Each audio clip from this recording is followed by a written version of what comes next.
Hey, this is Anney and Samantha. And welcome to Stuff Mom Never Told You, a production of iHeartRadio.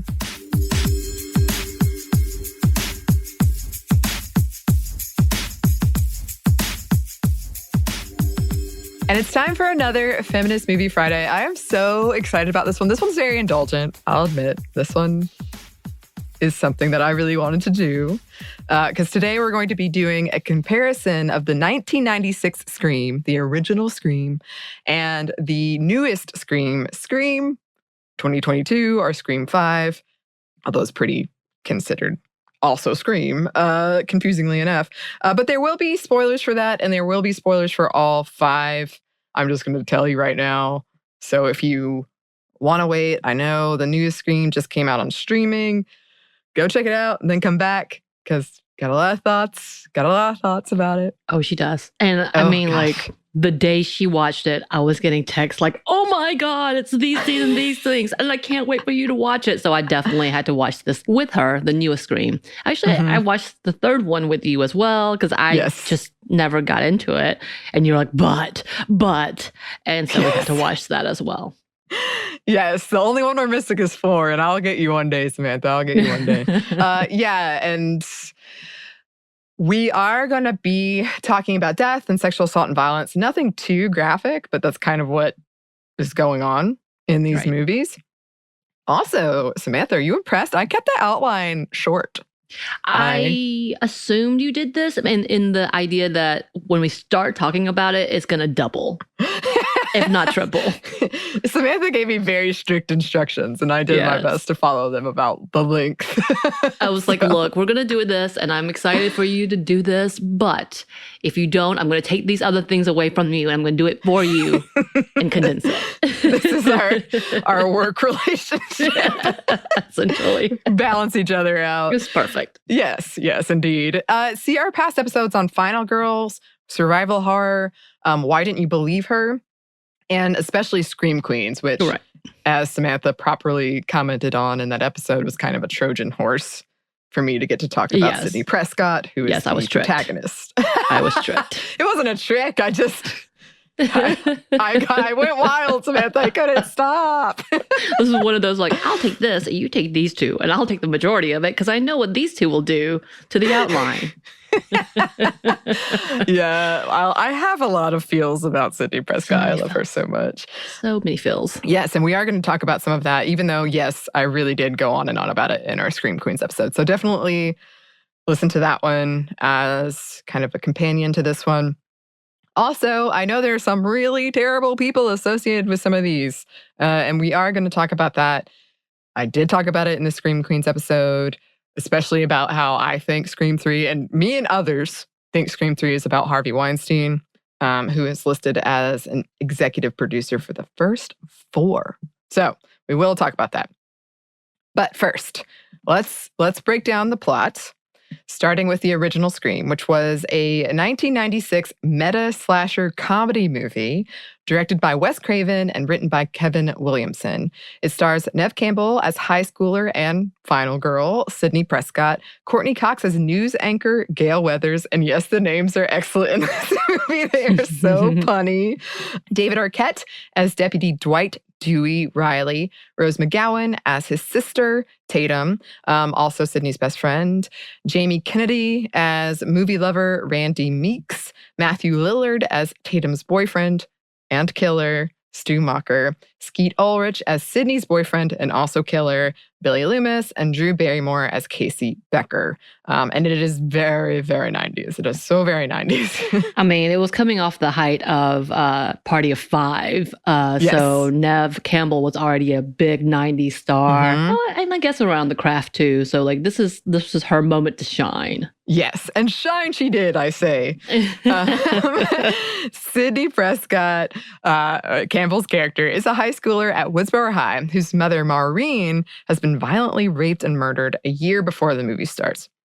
Sidney testified at the trial, and the murderer was determined to be Cotton Weary, played by Liev Schreiber, a man her mother had been cheating with. It was a highly publicized trial that caught nationwide attention, and many victims blamed her mom, calling her a slut. Basically, she deserved it. She brought it on herself. After 2 of Sydney's peers are murdered by a killer in a ghost face mask, including Drew Barrymore in a very graphic opening scene, which introduced the famous, "What's your favorite scary movie?" line. A curfew is introduced, and gossip and finger pointing goes rampant. Everybody's a suspect, with many thinking that Sydney is snapped on the anniversary of her mother's death. Meanwhile, you've got her boyfriend, Billy, who is pressuring her to have sex, something Sydney is reluctant to do because of what happened to her mother and how people talk about her, like being this slut. Billy also compares his mother leaving his dad and leaving town to Sydney's mother's death, which does not go over well with Sydney, if you can imagine. Sydney's father goes out of town, leaving her home alone when she gets a phone call that she thinks is a prank call. And this is when she quips about horror movies. They're all the same. Some big-breasted bimbo running up the stairs instead of going out the front door. It's insulting. She is attacked by the killer, who seemingly disappears just for Billy to show up. Sydney starts to suspect it's him, who is arrested and taken in for questioning. Sydney decides to spend the night with her friend Tatum, and before she goes, as she's leaving the police station, she punches a very persistent Gail Weathers in the face because Weathers is critical of Sydney's testimony against Cotton Weary and believes that he was wrongfully convicted and that the killer is still out there. She wrote a tell-all book about the whole thing. While at Tatum's, Sydney gets a call from the killer, leading her to believe that Billy can't be the person who attacked her. Right. And in Gail Weathers' book, she does kind of perpetuate that the mom was at fault, right? That's why she really disliked her. Not at fault, but like she wasn't necessarily a victim. Kind of. Yeah. That's the reason that Sydney really, really, really doesn't like it, because she sort of played up like the whole rape aspect, that maybe it wasn't rape and maybe they were having a consensual affair. Right. And that Sydney did not like that message. I mean, this kind of goes into, because I want to say it wasn't necessarily the beginning, but like definitely a good high point for true crime things, like the things that Gail Weathers was doing, and which we see now, not now, but we're paying attention more to the fact that, hey, the families should have a little more to say, and we should really care about the victims' families and what they're going through. So it kind of was like meta in that. Yes. Even then. Absolutely. We're going to talk about that too, because even then, I got some more thoughts about that. Oh, got so many thoughts. So after the principal of the school is murdered, yes, everybody's just dying, school is canceled, and of course, the kids decide to break curfew and throw a party at Stu's house, because what else do you do? You know, people around you are dying. Let's have a party. Yes. This is where Randy lays out the rules of surviving a horror movie. So, like, that will be ingrained in my mind, this scene. No sex, so don't show your tits for women, obviously, which she does. No alcohol or drugs, and never say, "I'll be back." Never. I still have trouble saying that, actually. And I know it's ridiculous. What if I say, "I'll be right back"? That's even worse, right? Yeah, I think so. Party members start getting picked off one by one, including Tatum, who is crushed by a garage door. Of course, that was also like, another fear instilled. Between that and Final Destination, of like all these inanimate things I'd never thought about before. Yeah, petrified. Definitely. Meanwhile, Gail secretly put a camera in the home where the party is being held, and she and Dewey go to investigate an abandoned car they think belongs to Sydney's dad. Oh, Gail. Then comes the famous Act 3. Sydney has sex with Billy, and then Randy and Dewey get stabbed. Then Gail's in a car crash, and then Sydney discovers that Billy and Stu are the killers, and that Sydney's mom had been having sex with Billy's dad, and that he blames that fact that's why his mom left, so he actually killed Sydney's mom. Stu says he just succumbed to peer pressure, but you know, he actually really likes it. And they reveal they have her dad tied up in the closet and are going to kill her, kill him, stab themselves, and be the sole survivors, blaming it on her dad.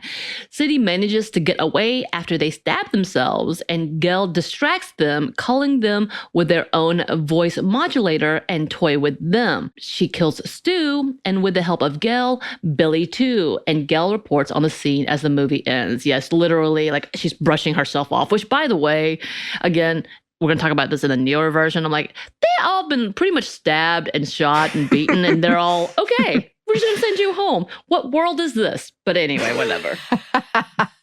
Yes. Yes. So this movie, when it came out, was a commercial and critical success. It's credited with revitalizing the horror genre in the 1990s with its satirical tongue-in-cheek nature and witty dialogue. It created a whole legion of passionate fans and inspired 4 sequels and a show so far. And another movie is already in the works.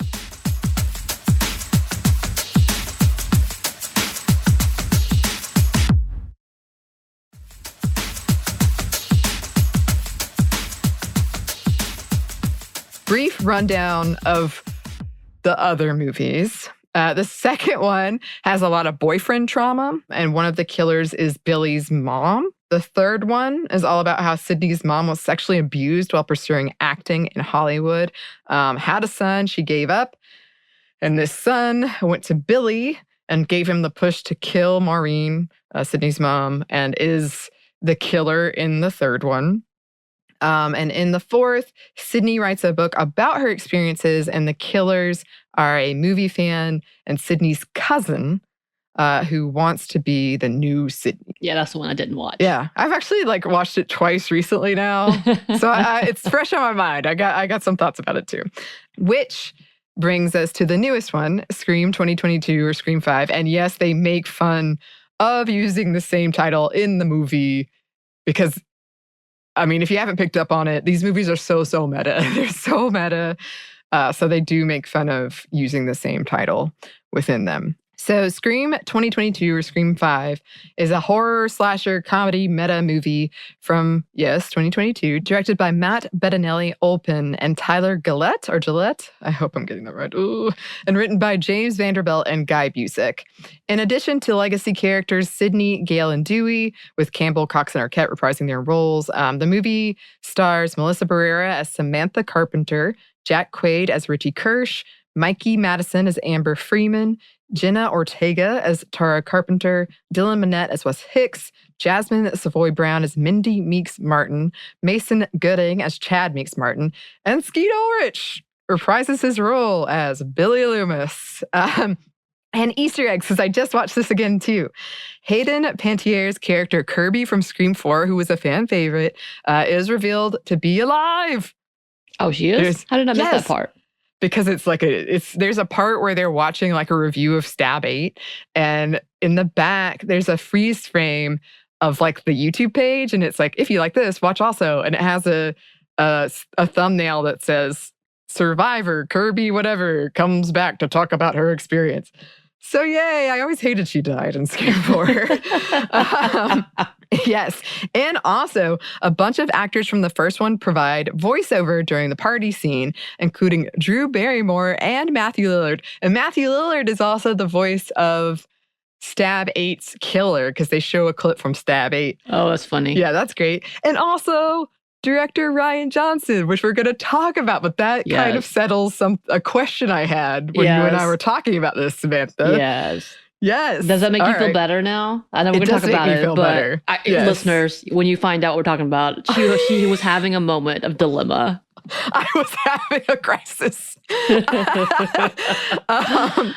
So the movie opens 25 years after the first one, back in Woodsboro. High school student Tara Carpenter is attacked in her home by a killer in a ghost face mask after this killer quizzes her over the phone about Stab movie trivia. And Stab is the in-universe movies that are based on Scream. So it's a movie series about Scream within Scream. Right. Makes sense, right? Yes. Tara survives and is hospitalized, and one of her friends contacts her estranged older sister, Sam, who's out in Modesto, California. And Sam returns to Woodsboro with her boyfriend, Richie, who seems unaware of the Woodsboro killings and the Stab movies that are based on them. And yes, at this point, there are 8 of these Stab movies. At the hospital, Samantha is reunited with Tara's friend group, Amber, Wes, twins Mindy and Chad, who are the niece and nephew of Randy Meeks from the first 3, and Chad's girlfriend, Liv. That night, Tara's friends are at a bar discussing suspects, which is a key thing in all these movies. They have the scene where they're all Maybe you did it. It could be you, which is one of my favorite things of these. When, unbeknownst to them, Liv's ex-boyfriend, who also happens to be a relative of Stu Macher, which was one of the killers from the first movie, is murdered by Ghostface. Later, Samantha's in the hospital break room taking some pills when she sees the memory of Billy Loomis hovering over her shoulder. He speaks to her a moment before Sam is attacked by Ghostface. She manages to get away and reveals to Tara the reason she changed, became distant towards Tara, and ultimately why she left is that when she was 13 and Tara was 8, Samantha discovered from her mom's diaries that she was in love with Billy Loomis, the other serial killer from the first one, had an affair with him, and that he was actually Sam's father. Sam confronted her mother about it, and her father, who hadn't known, hears the argument and leaves. Her mother blames Samantha for her father leaving and never treated her the same, all while Sam struggled with the fact that her father was a serial killer. Her hallucinations, a manifestation of her guilt and fear she'd end up like him. Shocked and hurt, Tara angrily orders Sam to leave. Sam finds Richie outside the door, and he admits he overheard the whole thing. They decide to visit an expert on Ghostface killings, Dewey, who is now divorced from Gail, retired, or pretty much fired, and living in isolation.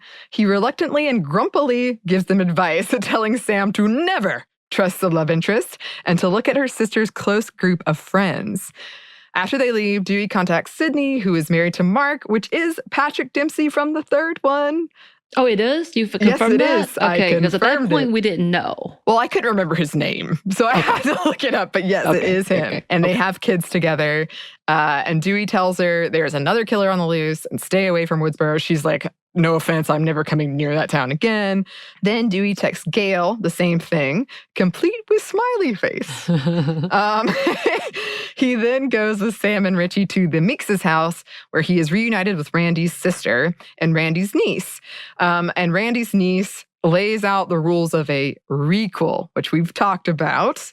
But yes, it's not quite a reboot, not quite a sequel. And during this, there is a direct call out to Rian Johnson, who directed the much maligned Stab 8 in this universe, and The Last Jedi, which is the 8th movie of the Skywalker series, which Rian Johnson actually did. Rian Johnson actually did direct. There's talk of Mary Sue's and fan fiction. There's a great line where Dewey says, maybe you're the killer, because that cut deep. Mindy claims that Samantha is not only the Mary Sue, the main character, she also makes the most sense as the killer. There are so many things that throughout this movie, I was like, this doesn't make sense. This seems unnecessary. What is happening? But we won't get it all into that just yet, because I was like the whole like serial killer myth. Because you and I talked about it for a minute, and I was like, yeah, but Billy wasn't your typical serial killer. He was very much focused on torturing Sydney as a whole, not necessarily doing a specific thing because he was driven by it. So I was like, this doesn't align to that necessarily. He was just like, sure, he could be triggered and they started things, and who knows if he had been alive, had he continued, I don't know. But there was a lot of questions in my head. I'm like, so is Sam really susceptible to being a serial killer too, which is her fear and shame? I think this is also because you watch a lot of true crime. And I watch a lot of true crime. There were so many things in my head. I was like, but she was trying to psychoanalyze all the characters. So I don't think this is what these movies are about. Because we'll talk about the ending, because I had some theories about the ending. But okay, here we go. So several more deaths follow, all with connections to past murders. After Wes and his mother, Judy Hicks, are killed, which, by the way, bothered me the most in the entire movie, I think. The entire build-up to that, I was like, why? This seems so unnecessary. You don't have to kill them. Like, I get why you're killing. I get it, but why? And then Gail is reunited with Dewey. Oh, also that part about the fact that Judy got murdered on her lawn in broad daylight after she had the sirens on and jumps out of her car, like no one noticed. Okay, cool. Anyway, so Gail is reunited with Dewey, and he reveals he just couldn't hack it in New York and left in the middle of the night. It's very sad. Sam realizes no one is protecting her sister and the hospital, and she and Dewey hightail it over there, right? Because all of the cops showed up to because Judy Hicks was the sheriff, they needed to find out what was happening, came to that site, but then it was like, oh no, who's protecting my sister?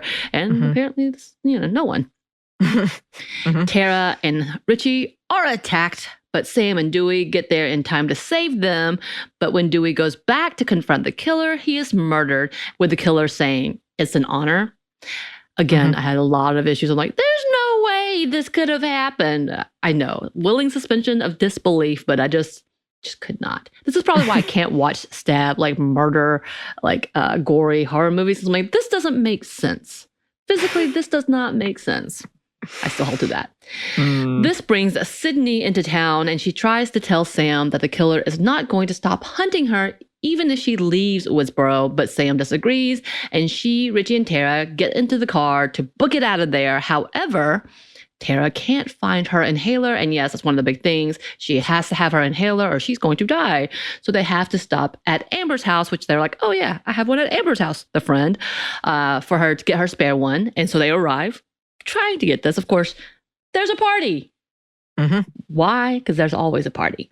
So Sydney and Gail follow them, and they realize that Amber's house was once Stu Macher's house, where the original Woodsboro bloodbath took place.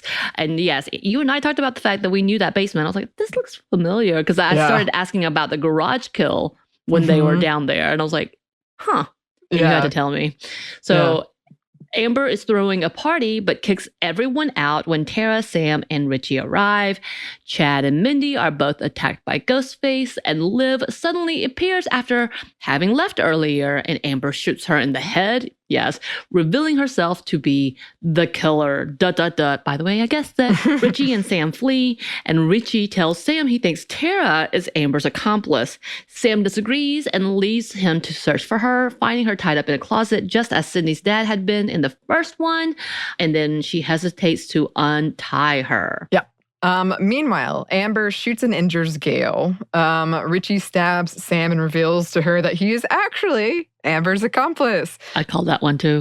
They force Sydney and Sam into the kitchen, revealing they are Stab movie fans that met on Reddit who are disappointed with Stab 8 and want to provide new source material to get the franchise back on track, bringing back the original cast with Sam as the killer.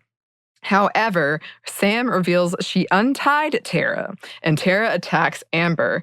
Sam attacks Richie, and Amber falls on the stove, and Gail shoots her, lighting her on fire. Sam is injured, but manages to get Amber's knife and tells Richie she is introducing a new rule: never with the daughter of a serial killer, and stabs him multiple times, shooting him for good measure.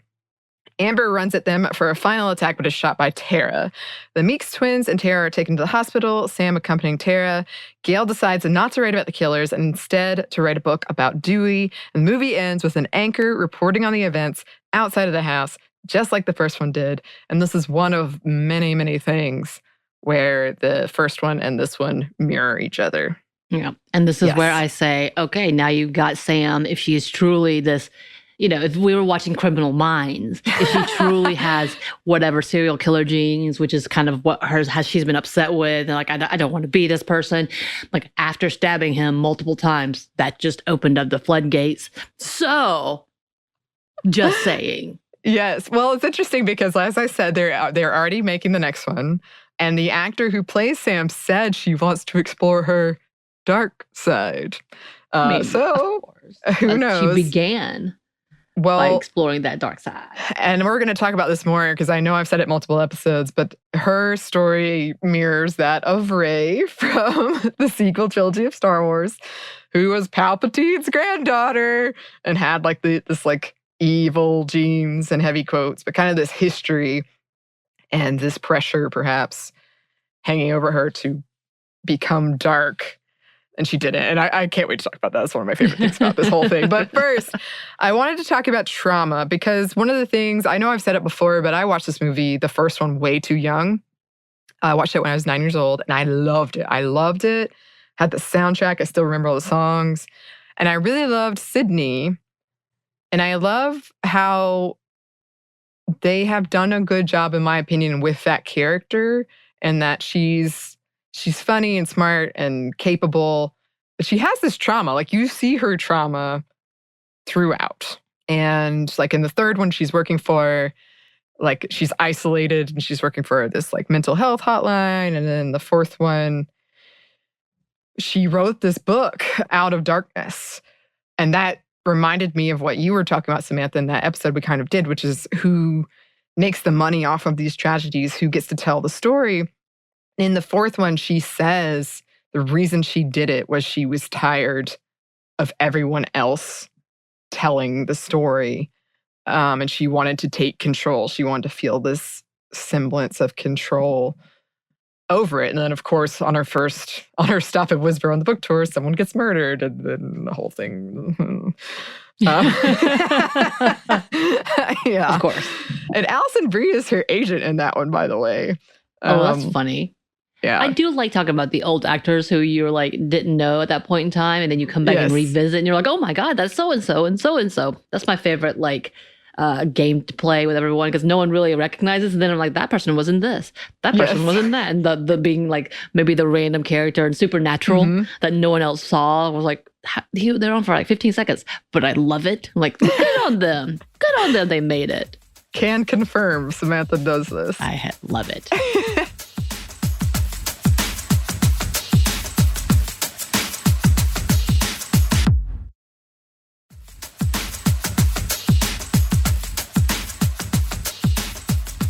I was so lucky to watch this in a drive-thru and just have a wonderful viewing experience with it. But the newest one starts out with trivia about the Stab movies, because they always open with like, what's your favorite scary movie? And then asking these questions. And this one opens with Stab movie trivia, which is like meta within meta. Like, it's so... And when she's scrolling, Tara's scrolling through, because she's kind of cheating, and she's looking on her phone, and she's scrolling through the like IMDb page. I was like, oh yeah, the cast of Stab, and it's like Heather Graham and David Schwimmer and Luke Wilson, Tori Spelling. I remember Luke Wilson, and then Jada Pinkett Smith was one of the actual characters in Scream in the second one, correct? Yes. Okay. Yes. Okay. I was trying to remember all of that. That was that, because she was the first death scene. Second one, yeah. In the her second boyfriend movie. Went first, yeah. Oh, okay. Like they were the two, like just kind of like the Drew Barrymore, where they had the big actors, and you really think they're going to be a part of the movie, and then you're like, what? Yeah, and I was thinking about that because we were watching this together, and we were talking about how brutal the kills are in this new one. Oh yeah. But I was thinking about the first one, and those were pretty brutal. Like the way Drew Barrymore died, that. But the thing is that they usually like pan away and you hear it more so than anything else. On the newer stuff, they actually show you like the knife going through. So you're like, ah, I wasn't ready. I was not ready. I will say, and then going back to what you were saying about the trauma, I do like the lead up into, I know you again love Sydney, the character of Sydney. And then the fifth one was a nice, like, I don't know if it's a bow out, as in, like, she might pop up, but it's obvious this is no longer her story. Yeah. But in that, it's kind of where we all are with our trauma. Like, she definitely went through all of the steps, seemingly. We never do see her go through therapy, but I hope she did. But, like, just to the point that of, like, all right, I'm here, I made it, and I'm ready. I will defend who I am and who you are. Let's go. Yeah. Yeah, that's one of the things I loved about it, too, because, you know, there's all this commentary on franchises and kind of the issue with franchises that we've talked about also a lot, where we can't let these characters go. And even if I love a character, I want them to go be happy. Right. I don't want her to. Yes. But I do love how she came back and she gave advice, and she was kind of a steady, like, yeah, I'm going to be here for you, but it's not really like about me. Right. And which I really appreciate. And also I kind of cracked up now knowing that she did marry Mark from the third one, who was a detective. I can just imagine him being like, are you serious? You're going back. Stop. Please stop going back. Please. Haven't we already done this? I can't believe I keep having to tell you. Don't go back. And so like you were saying, that this is becoming a new franchise-ish with the same names. Again, we've seen that with so many others, which is kind of that meta talk within Scream. It was produced by Kevin Williamson in this one as well. So it was the same producer, new directors, obviously, new writers. And you were telling me that they did this because they loved Scream and was like, hey, we would like an opportunity to take another shot. here's Take his another idea. stab. Yeah, take another stab. And the fact that Kevin Williamson was like, yeah, I'm cool with it. Let's go. And it was it's said in memory of Wes Craven. Mm-hmm. It was interesting to see that. But yeah, I think I can't imagine how this can get stretched out more, but I guess there's been enough time that maybe the newer generation that have never seen Scream, so they're going to see the newer version and then go back to the old one, maybe? Yeah. Yeah, maybe. I was thinking about that a lot too, because one of the big fall downs with a lot of horror movies when you adapt them to like newer times is we have new technology now, and there's like all these things that don't work anymore. They even have a joke about that in Scream 4, like, take a drink every time their cell phone mysteriously isn't working. Like, and yeah, they were huge fans, and it's so complicated. They walked such a fine line because there's very easily this could have gone wrong, and we've seen that go that way in a lot of franchises actually. But they like wrote this letter to Neve Campbell, like, you know, it meant so much to us. Will you please come back? Because she was kind of like, think I might be done with this. And we talked about how exhausting it is to be in a horror movie, especially for a lot of these scream queens or women. Like, it's very physically demanding. And she's been kind of like, I think I might be done with the next one, which they did make room for. As you said, they kind of were like, she did her thing, but she was still a background character in it. Right. But yeah, they were huge fans, and that makes the dialogue around toxic fandom all the more interesting. Because the implication is that perhaps they didn't like the fourth one. Right. No, maybe it doesn't mean that at all, but it's hard not to with a movie so meta. Right. That you're kind of like, Which, yes, I know we're going to talk about a little more in a bit, but the whole like, it's talking about Star Wars fans. It's like, I don't know what's happening. I don't know what's happening. And by the way, I have been drawn into that a little bit because of you, in that I get notifications about arguments. Oh, Lord, I'm sorry. But I'm like, what is happening? And yeah, you kept explaining. I was so excited. You were so excited. The face that you would make, like, do you see? Do you see? Do you see? Yes, I was so good. I'm getting excited just thinking about it.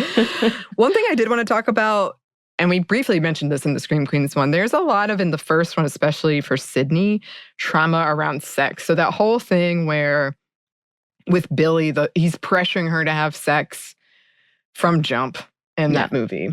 And she's very like, no, we shouldn't. And you can tell she's trying, like she feels like she should, that she has to, but she's not comfortable with it.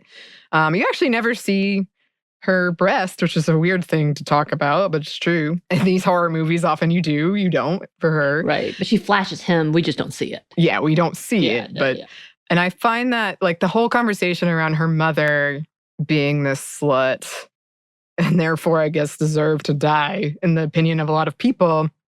And then she's taking that in and seeing like her mother died. And people are saying like, oh, she was promiscuous. And her having this trauma around that. And then sort of being shamed for that. Like can't you get over it? Like, don't you want this? Stop being so controlling. Take off your chastity belt. He says something like that. Right. Which is just odd. It feels so... I mean, these are very...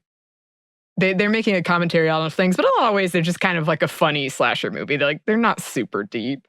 But that feels very... If she was this... Her mother had died, and it became this like national story... She's being treated in these movies as if she is a character, a celebrity that you just are like, people feel like they can talk to her in any type of way or treat her any type of way, which is pretty messed up. And that would really mess with your head, I can imagine. Right. I mean, that's what we talked about again with the true crimes. Like when we see the stories and it's not, you start seeing them as a character instead of real people and like, going through that trauma. Of course, Sydney is a character. I know. So that's a whole different thing. Again, meta. But it is that conversation. And I'm guessing that was part, again, about the commentary of people's need for true crime.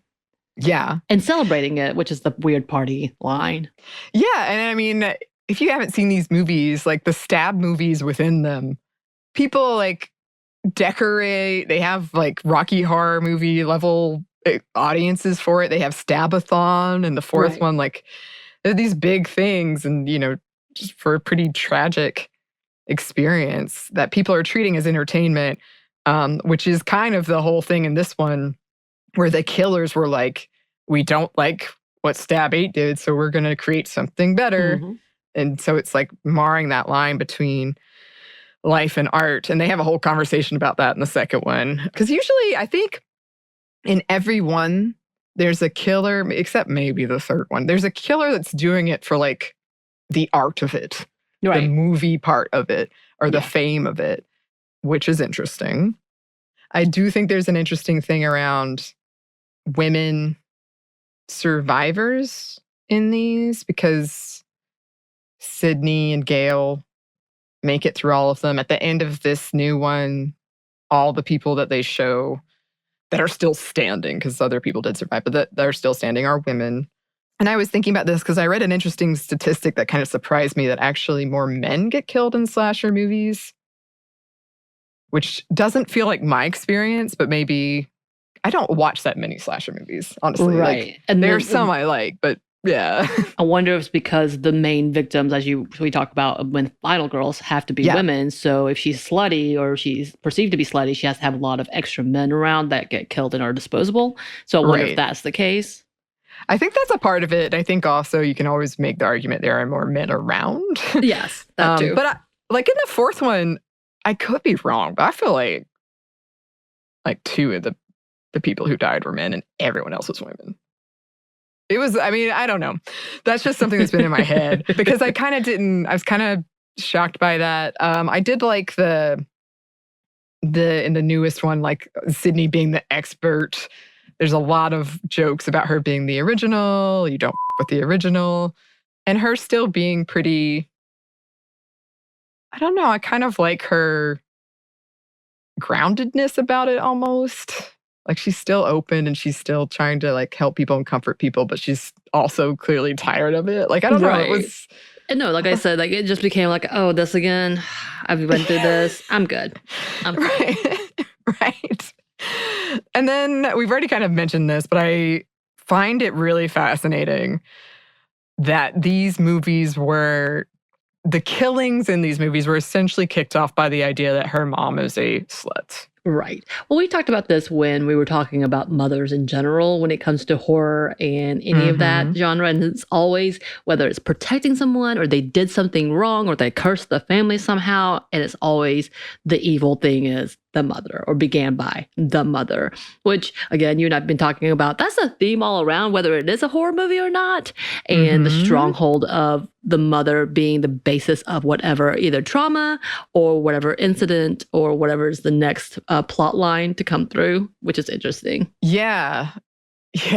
Because like, not only do you have Sydney's mom, Maureen, who went to Hollywood before all of this happens, went to like this room where essentially she got sexually assaulted by big producers in Hollywood. Then, in the words of the killer in the third one, who is her son, that made her a slut, didn't it? And therefore, she was sleeping around in Woodsboro, including with Billy's dad. And that set off, 9 serial killers? I was counting last night. I think it's 9. A lot of serial killers. Right. For this one event. And they're all it all comes back to her mom, in heavy quotes, being a slut. Right. Which, again, it seems like there are a lot of men to blame in this formula. Right. But we don't acknowledge that.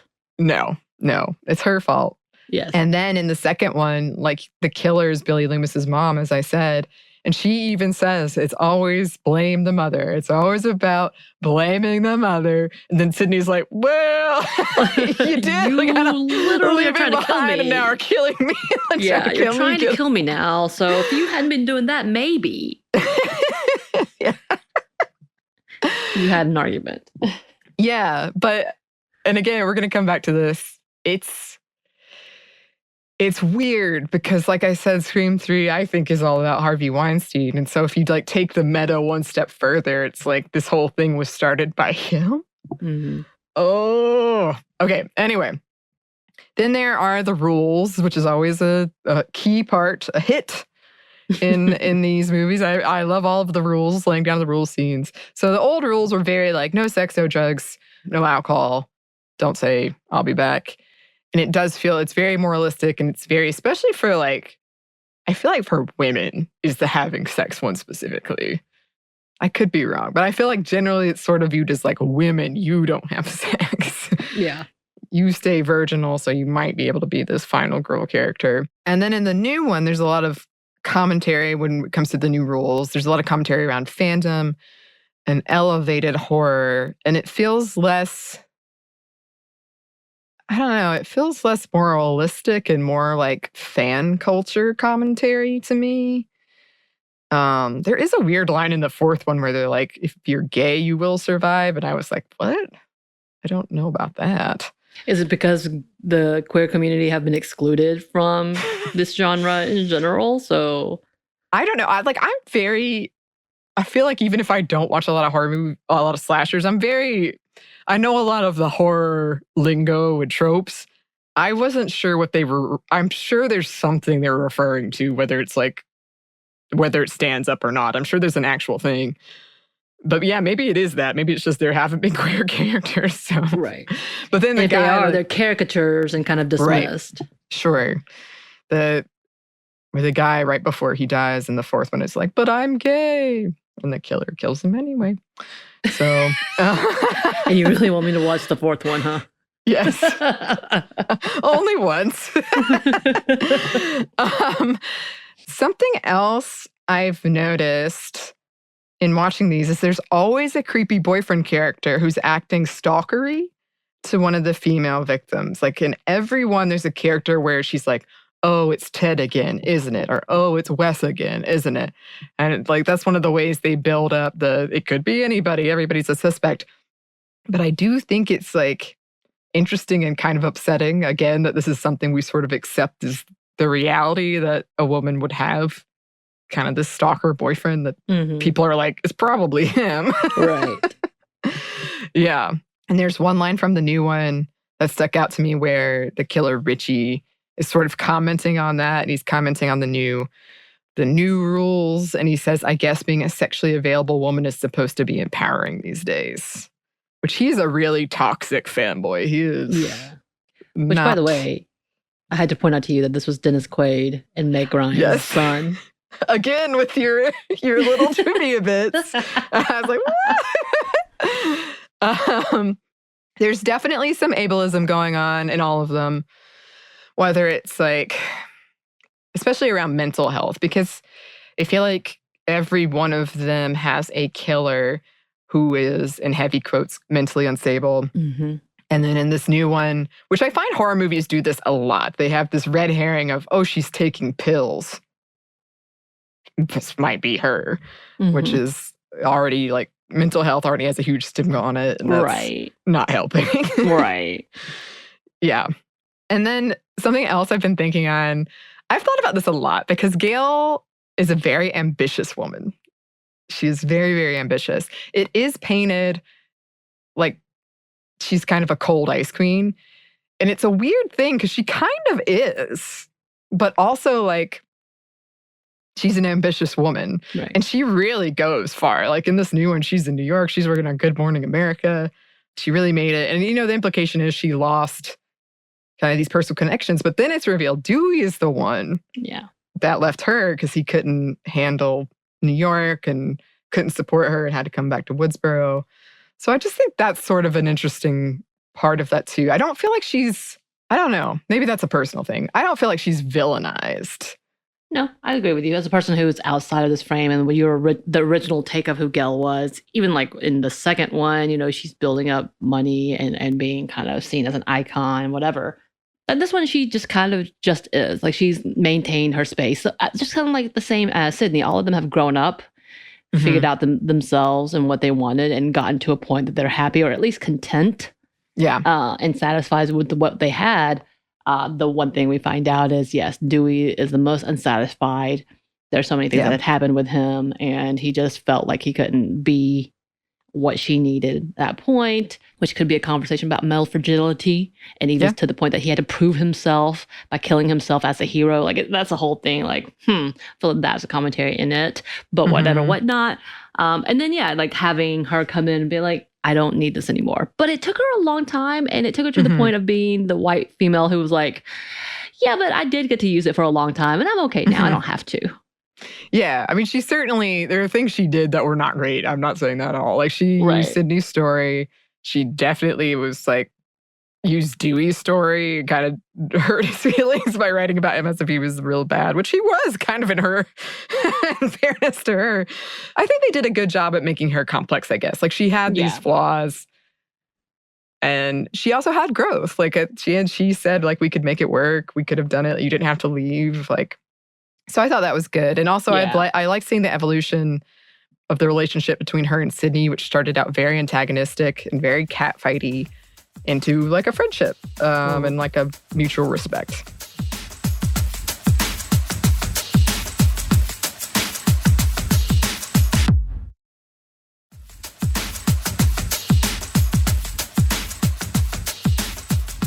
Also, there's the theme of not believing women. I know I've talked about it a million times, but in the second one, when she plays Cassandra, and she has that whole thing, which if you don't know, Cassandra's this character who's like cursed to see that doom was coming and no one would believe her.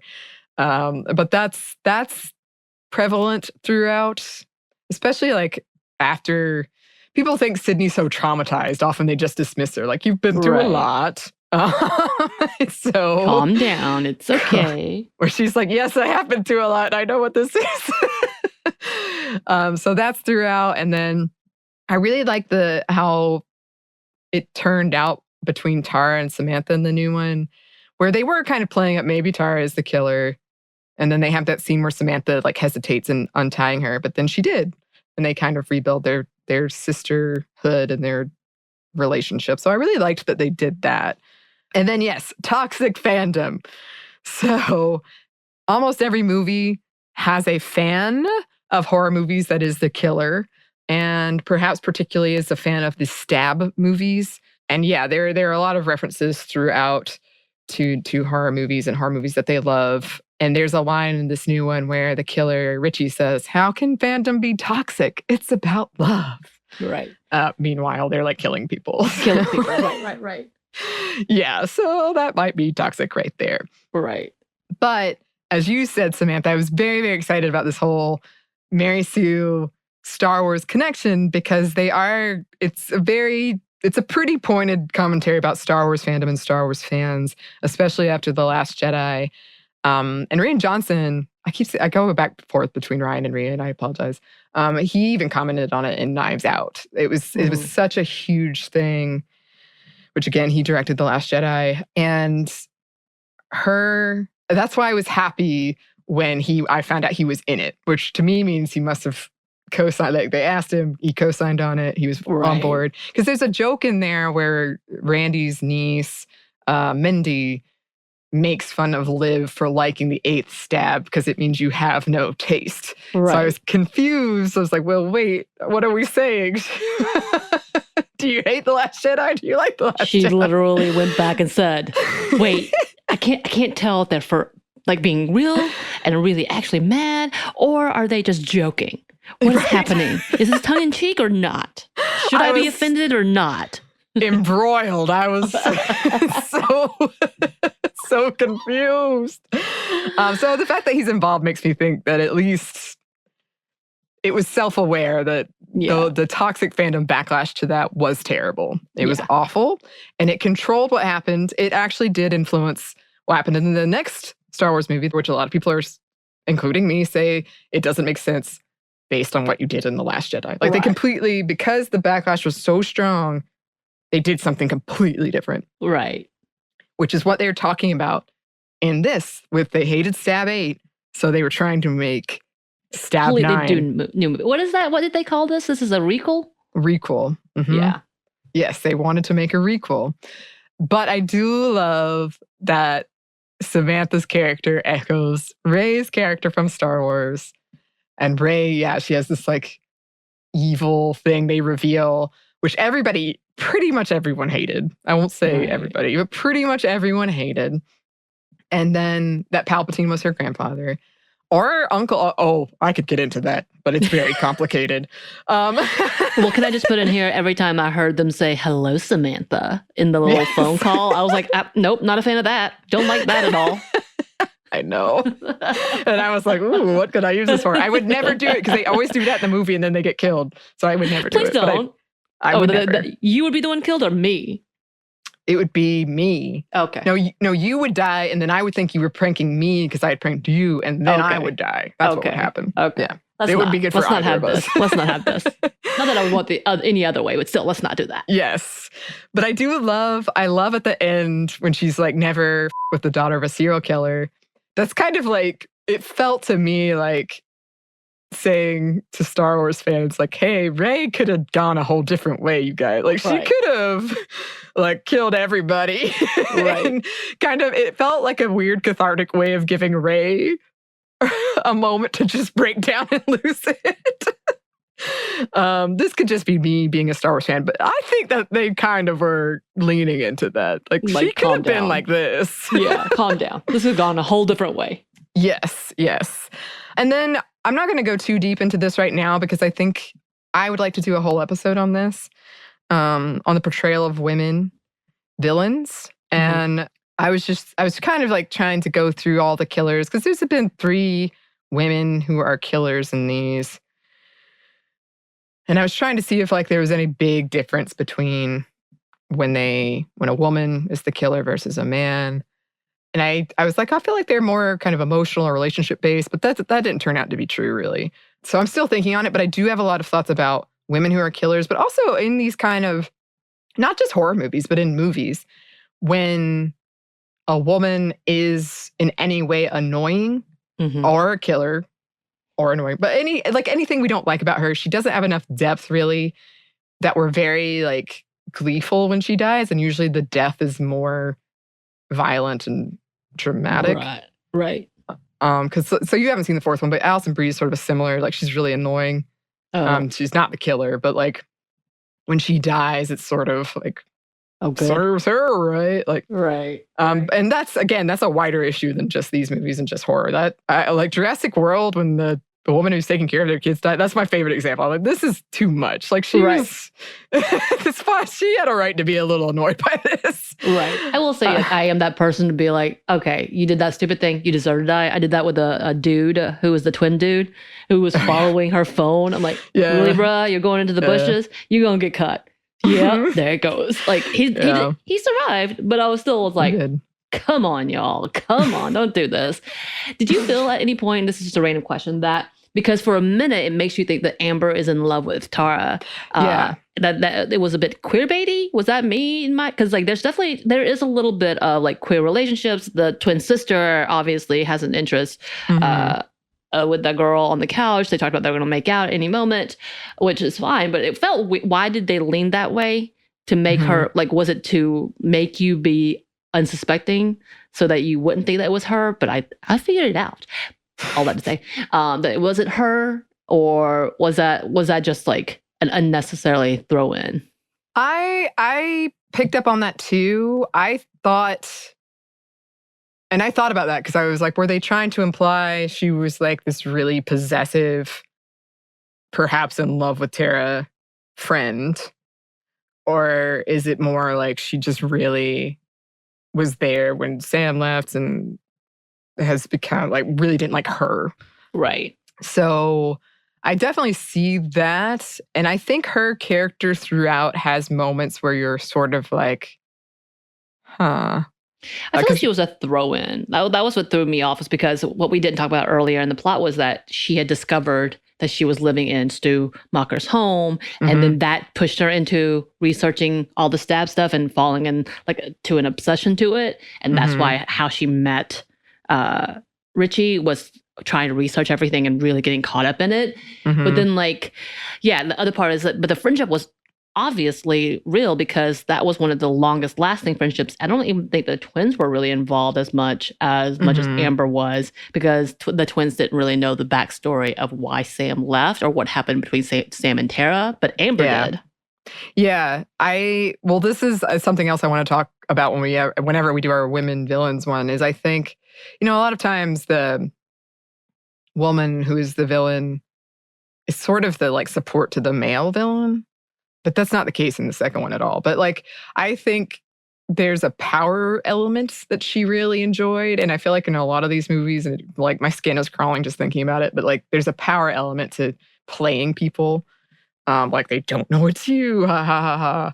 So I felt like she was sort of leaning into that. But it does, like in the last one, the killer is one of Sydney's cousins, as I said, and her alibi is like the one I hate the most, where it's like, I want to be the new Sydney. But it's kind of that thing where, yeah, both of them, it felt sort of like you're really throwing under this woman under the bus who's you purportedly care about. Right. There was a whole thing to that too, like his age. And I know this is just me, but I cannot handle watching inappropriate ages being hooked together, and I hate it. I actually will go to the depth of finding out their real ages to make sure it was appropriate. Like it just gets underneath my skin so badly, because she's supposed to be a teenager, 16 maybe, right? In high school. It doesn't seem like they're too much older. They're still in high school, obviously. And in my head, it was like 16, maybe 17. And then he's supposed to be in college, if not out of college. And they hooked up. And I'm like, there's a lot to this I don't like. This makes and maybe I'm also at the age of like, if I watch any romance scenes with kids under like 20, I immediately am like, nope, uncomfortable, because I shouldn't be watching this. Yeah. I mean, I don't know. Maybe anybody under 30. I'll have to rewatch, because I kind of was like, they have a weird thing going on, but there's no like physical romance happening for sure. Well, they yell at each other saying, "Yeah, baby, are you okay? Are you okay, baby?" Like they're obviously. Well, I wonder if he's kind of like a groomer, though. I don't know. Yeah, maybe that's supposed to be the conversation too. I don't know, but it just made me like really unsettled. I was like, not a fan, not a fan. Well, I mean, that's also like a throwback to Samantha's mom, presumably was much older than Billy Loomis, but I don't know. Oh, wow. I don't know. And then very briefly, I did mention that the first 4 films are executive produced by Harvey Weinstein. And after all the sexual allegations against him and the closure of the Weinstein Company, Spyglass Media Group purchased the rights to the franchise, promising to never make another. That lasted for all of 1 year, and then they changed their mind. Interestingly, Harvey Weinstein wanted them to make the 5th one and end it prior to all the stuff coming out about him. And that kind of surprised me, because I would be like, after the 3rd one, maybe. But I guess he was very comfortable in that he could continue to get away with things. But we talked about that in the Scream Queens one. Is Rose McGowan a year later is when she alleges she was raped by him, and then the whole thing with the 3rd one. And I know some of the cast and crew have spoken out about it. So yeah, that's a whole thing too, when it comes to the meta part and of these movies, and like having that in the back of your head when you're watching, especially the 3rd one, but all of them. Right. Yeah. Woo. Well, that was fun. I had a good time. Oh, good. Yeah. You were so excited. It needed to be talked about. I was. And I could keep going and going, but it's already too long. So I recommend it. If you haven't seen it, I know slasher movies aren't for everybody, so I understand that. But if you're in any way interested, I recommend it. And as always, if you have movie suggestions for us, we would love to get them. You can email us at stephaniemomstuff@iheartmedia.com. You can find us on Twitter at momstuffpodcast or on Instagram at Stuff I Never Told You. Thanks as always to our super producer, Christina. Thank you. And thanks to you for listening. Stuff I Never Told You is a production of iHeartRadio. For more podcasts from iHeartRadio, visit the iHeartRadio app, Apple Podcasts, or wherever you listen to your favorite shows.